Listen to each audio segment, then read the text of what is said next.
Up, and I'm on stage and tested negative, and here I am. Thank you for staying so much.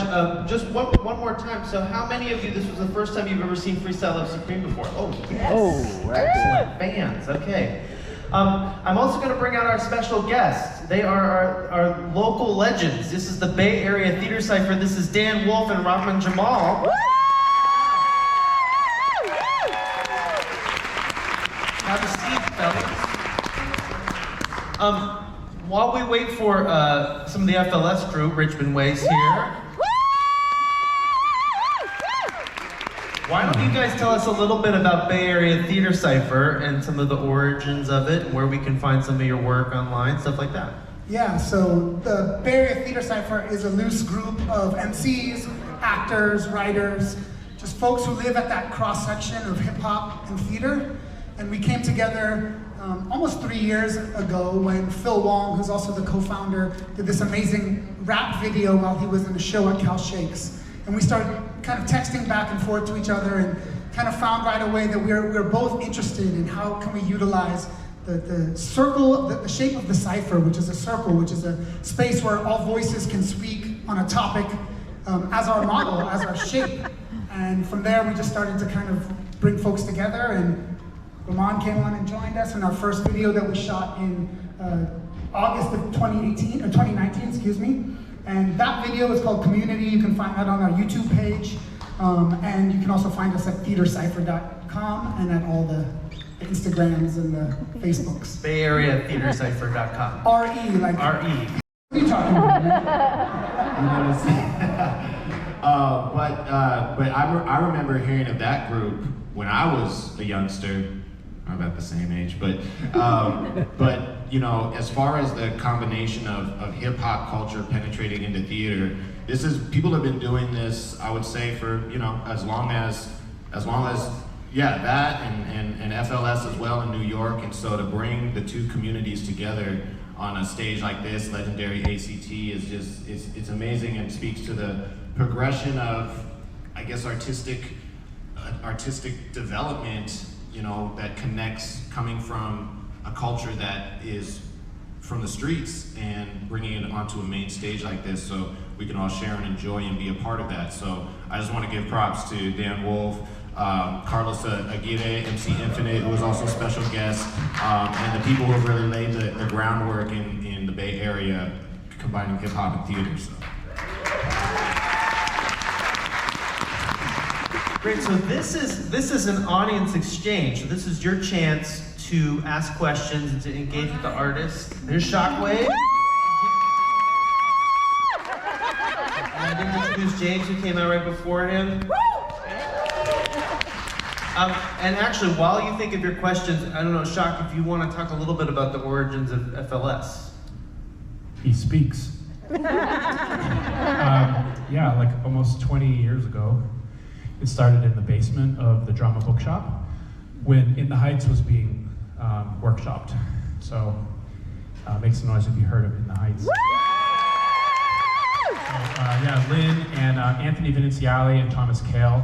Well, Anthony and Tommy ran a production company that was operating in the basement of the drama bookshop. And they were workshopping In the Heights. Chris Jackson was part of the cast. And so during the rehearsals, they kind of, I'm out of breath because I just ran up the stairs and I just did a show. And during the rehearsals, they kind of escape a little bit and just play on the keyboards. Arthur the Geniuses, Arthur Lewis is a friend of theirs also, so sort of started just like playing around. And then Anthony, with his improv background, they kind of put a frame around it. So most improv that you see has like a structure to contain the chaos. So all these little mini games that you've seen tonight were, the seeds were planted back then. And they decided to do it in front of people. And I met them shortly after. They were performing it to instrumentals off of a CD. And I was beatboxing at the time and doing like improv as well, taking a suggestion and improvising a soundscape and then turning it into like a routine.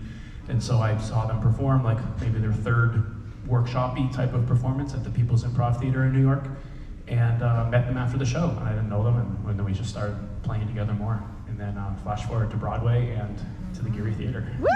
Woo! So normally we would be passing a mic around for you all to speak into, but we can't do that because of COVID. And so now I'm going to ask you, when you have a question, raise your hand. I'll call on you. Say it as loudly as you can, comfortably, and I will repeat that question.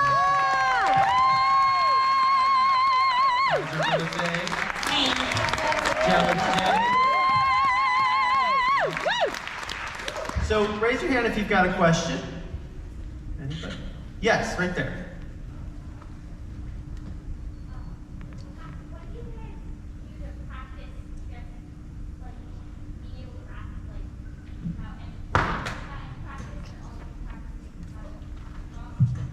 What do you guys do to practice? What do you do to practice improv and rapping? Here's Aneesa.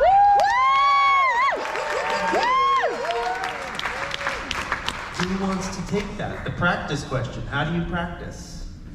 Well, today, normally I beatbox on the show. Me and Shock are the beatboxers. So today, doing the old rapidy raps. I just woke up this morning and literally, like, I'm talking about the breakfast that I ate. It's just about flowing. And when I realized today, at least, that was a thought in my head, every time I thought about what I was gonna say, I would stop myself. And the moment that I stopped judging the thoughts, the words would come out. Like, we all know rhymes. We all grew up with Dr. Seuss and hip-hop music, right? We've heard it. This is how music enters our brain. So for me, the moment that I just let go and stop thinking and being afraid of what's gonna happen next and just let the flow come out, that really helps me. So yeah, just rapping about me being on the toilet for a minute or what I ate for breakfast or on the way to the theater. It literally happened to me. It's also a bit of a, our group is like a basketball team. So, and our director is more like a coach. So it's about playing into the talents and the skill sets that the individuals have, and then us working together as a team, sharing the ball, and taking turns passing it and shooting it. So it's a little bit more of like running drills than it is about remembering lines and hitting your blocking. I would offer another way of practicing is a lot of times people get caught up on the rhyme and trying to think of the rhyme on the spot. Really is kind of just trying to speak in rhythm, like how we have conversation and just let our thoughts come without overthinking them. When you're freestyling, the only difference is that your syllables have to fall on a beat. So that's where the beat comes in, the music, and a lot of times just changing the timing of how you say syllables and not trying to rhyme it will allow your train of thought to keep going. So I recommend, if you want to practice this skill, pick up a book, put on a beat, try to read out loud to the beat. Recite your favorite nursery rhyme over a beat as well. Other questions? Other questions? Yeah, front row. Maybe this is splitting hairs. I've heard and seen a cipher. What's the difference between a cipher and freestyle, and where does that term fall? What is a cipher, and what is the difference between a cipher and freestyling? There's a big history there, right? So without going too deep into it, you know, the first generation of rappers were kind of the first generation that were born with the teachings of the 5%ers. And there's a lot of numerology there. And the zero is the cipher, is the circle, is the space.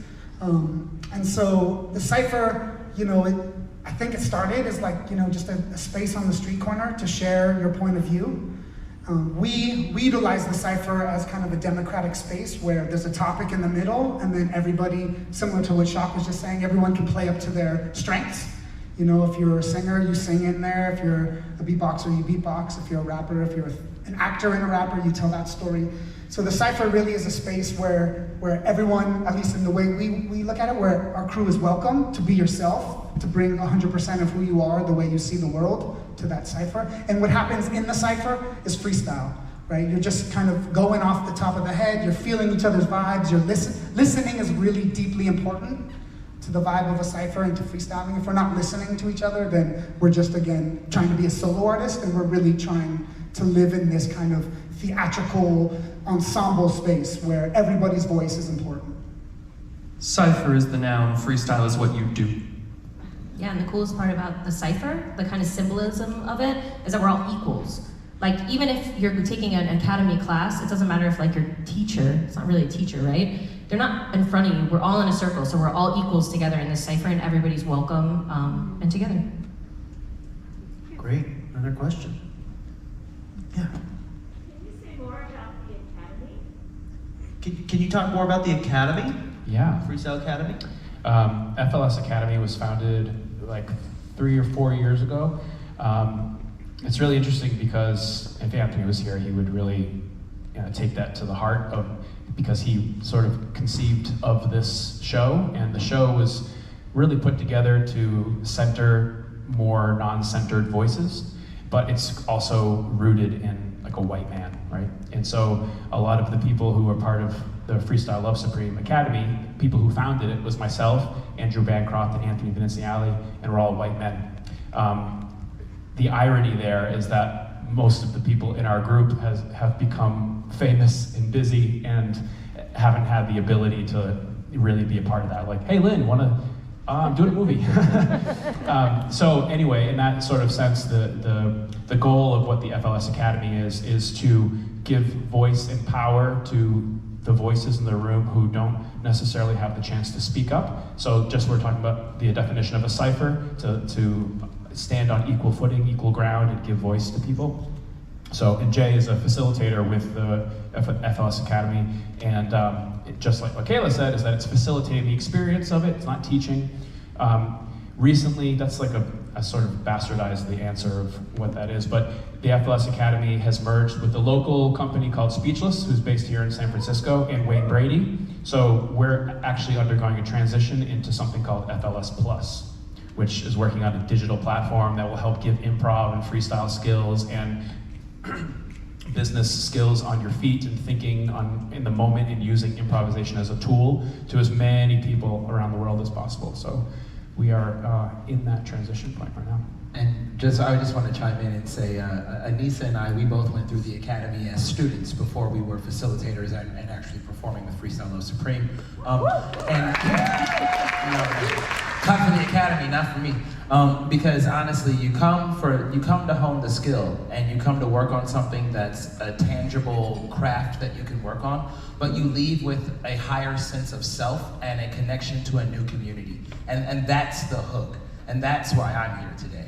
So I think that's the beauty of the academy. That's kind of the unspoken reading between the lines. Yeah, and there are people of all shapes and sizes and all races and all ages and continents even. So we have 6 continents. Yeah, and I'd teach a penguin if we could get someone from Antarctica. Because of the virtual nature of where we are now, there are people all over the world that are part of this, and anybody here could sign up and we have virtual classes. Great, more questions? Yep, you. How do you come up with your stage names, and do they have deeper meanings? I started freestyling as a joke back when I was a kid, reading Dr. Seuss and, whatever poetry, listening to hip hop. Obviously, I'm from Queens. Queens get the money, you know what it is. But when I was in high school, but before I really came into my own, I was very shy, I was very quiet, borderline mute, social anxiety was very heavy on me, still is, but working through it every day. And when I was in high school, my friends, I would make them like bang on the table in the cafeteria. I also got singing band from English class, a la Sister Act 2. Because I would just start singing and everybody would join in. And there was this one song, the song Chicken Noodle Soup, y'all remember that? That was Young B. And she would be like, Young B was on the mic, so it was about to get crazy. And I was like, Young Nees. And then everyone started calling me that, and my friends growing up started calling me that, so when I came to the show, I was like, oh, I'm Young Nees. But your girl's getting older. Black don't crack, though, so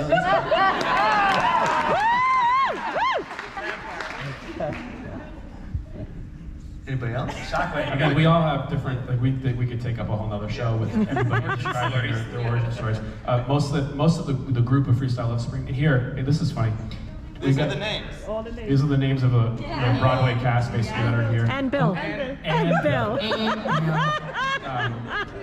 But Anthony has probably given a lot of names to people. It's like based off of their real name or what it sounds like. Kaiser, Rözé is, everybody has this. And some people brought their own to the table. Like Jelly Donut has sort of had his, and he brought it into the group. Shockwave came to me in college because of the misnaming off of a Transformer, the Decepticon Soundwave, who actually makes music. So it was Yeah, he named himself the wrong Transformer. It wasn't Yeah, I mean, the best names come from people who get, like nicknames, people who give them to you, right? I mean, for me, it's really this kind of superhero mentality, right? Where we live these lives, and then when we get on the microphone, we can imagine something greater and bigger. And so I always think that our mic names are our superhero names. Nice. And when your name, it sounds dope naturally, like Dan Wolf. I actually, my name is a history moment from the Battle of Midway in World War II. And so that battle kind of changed the course of the war for the Americans. Just like this show kind of changed the course of my trajectory. I didn't even know that. Boily. More questions. Yes, on the aisle. First, I want to say that I will speak to the fact that they're incredibly welcoming in their academy. The online class is an incredibly welcome, warm, empowering, connecting experience. It really redefines what rap means to a lot of people. So I want to share that. But what I wanted to ask was... Thanks, I'll pay you after the show. But I wanted to know, how has the structure of this show evolved? Has it ever been more having more of a long-formish feel as opposed to the rooted in the short-form games? I'm curious. How has the show structure changed over time? Has it changed over time? Longer games, shorter games, etc. That's a great question. I'll use the framing of Tommy Kaila as our director because he really helped steer the ship of us all putting in input in the very early years of putting this together. The dark ages. His nickname is not formal, but it's Tommy the Architect, because architecting that sort of long form. And for those uninitiated, improv has like sort of two schools of thought. There's short form improv, which is like, whose line is it anyway? Give me one suggestion and we'll do a game, and then you shift gears and do the new different song, different game kind of thing. And then there's long form where you get one suggestion, and that has a form within it that you tell a story based off that one word that can just sort of go anywhere. So our show is a bit of a crossbreed between those things, and it's designed to bring the audience in just a little bit by bit, and at the end we pre-COVID, that audience member would come up on stage and we'd interview them. So it starts very passively, writing down words, putting it in a bucket, and then we start to unfold the show as it goes. But the callback, the art of the callback, is one of the things that really kind of makes the show more of that long form. So at the end, we're all initiated, we're all part of it. We get the joke together, and it's always funny to me when there's a latecomer, and sorry if you're one of them, that came to the show like at the end of the show, and everyone's laughing at something, and you're like, what's a porn cycle? Yeah, why are they howling? Yeah, like why are they talking about farts so much, you know? So there's a bit of that, like you're there, you're brought into the moment, and you're there. But there are different games that we have. There's things that we swap into the show that we didn't do tonight. You know, there's like something called 7th inning stretch where we get a word and the beatboxer starts it. It's more of a musical build, and you don't hear words until the very end. Yeah, there's a whole bunch of other little games that we've played with, but this is kind of the thing that has worked the most. Yeah, that's what I got. Maybe a couple more questions? Maybe just 2 more questions? Yeah. It's more of a comment than a question. Just, I think one of the things I had so much fun with was watching how much fun you had with each other, and how you would just be busting it. And then I can only imagine that afterwards you would come together and talk about, moments in the show that you didn't know were going to happen, and probably even talking about something. Yeah, I think the coolest part about this show is like we have names like Nees, Kaiser, Rözé, but what you see is exactly if you saw us at a bar after this, we are the same way. We're rapping. He's doing splits on a bar, like the joy that you see, that's just real, and it's so like I am so grateful to be a part of this family. It is so cool. Everybody on my team I love to death, and like if you see us laughing or having fun, it's just I can't believe that our job is that I get to hang out with my best friends every day and talk about fart jokes and make music. Like, if I could pinch myself and tell little 10-year-old Kaila that this was her life, there's no way she would have believed me at all. So, yeah, thank you for commenting on that, but we love each other. The beautiful irony, too, is that you actually write the stories of our lives, because the things from this show come with us. Like, for example, if I had to use the restroom right now, I go, Code Brown. Leave. And that's from the show. And it's literally, 3 shows ago. It's literally like it follows us. And there's things that we joke about from like back in years ago in the show that even if you weren't in the show, it's just a common part of our verbiage and our jokes in our life. Yeah, so it's cool. It's cool. You standing up.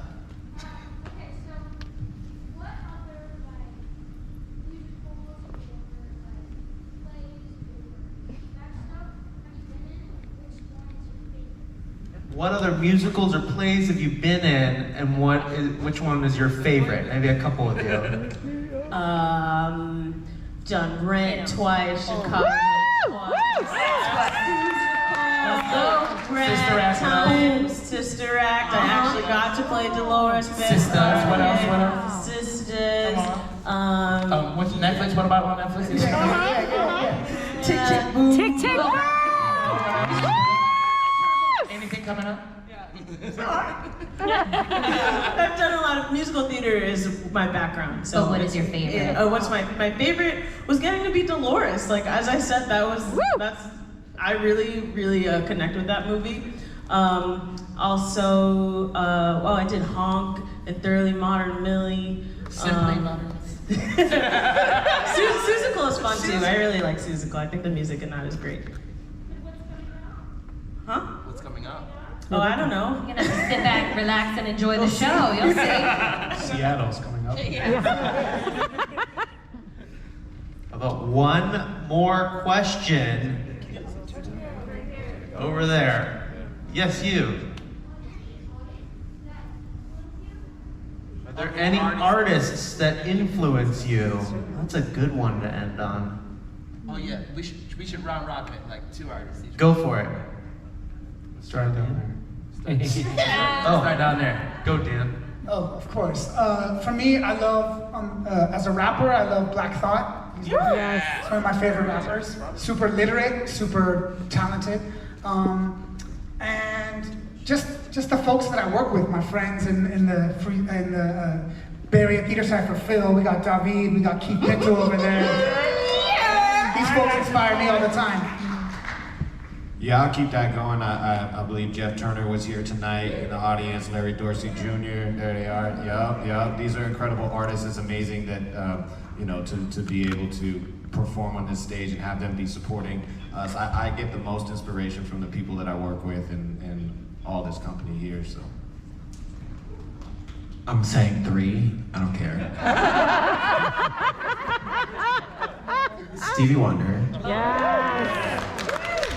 Whitney Houston. Beyonce.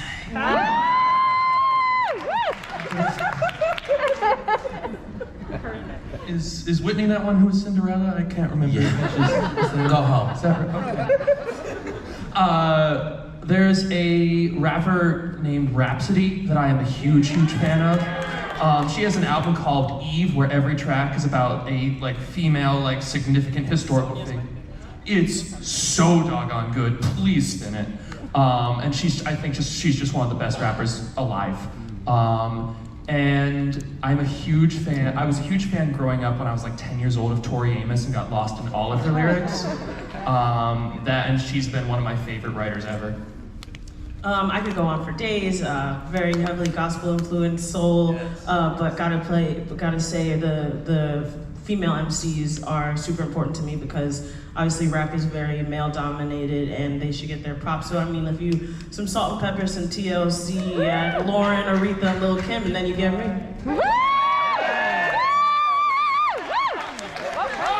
Yeah, I mean, honestly, like, when I first think of that, Missy Elliott comes to my head right away. She was so freaking badass. I just loved her growing up. A.C.T De La Rocha from Rage Against the Machine.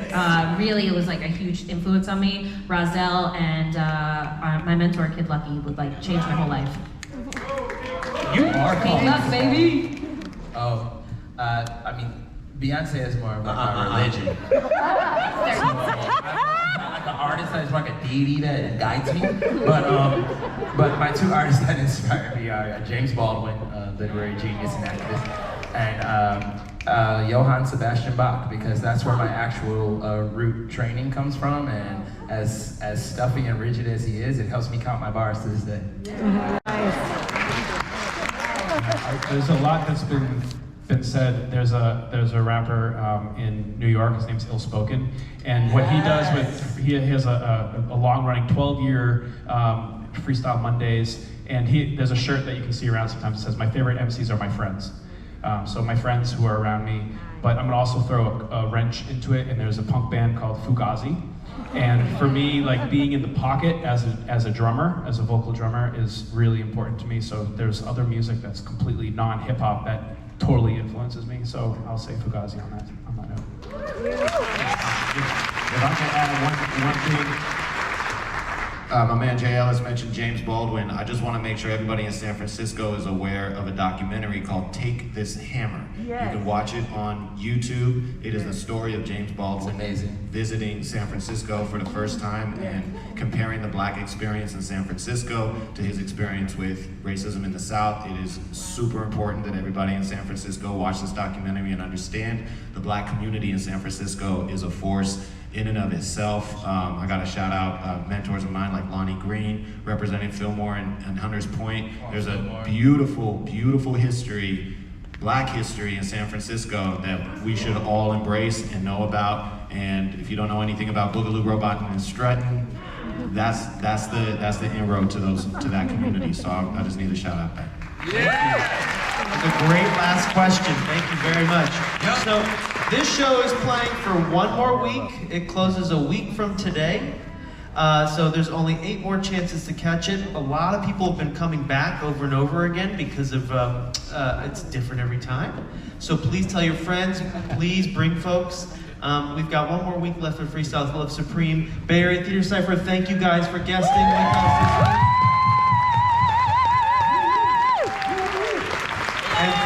And thank you, FLS. See you later. Have a good night.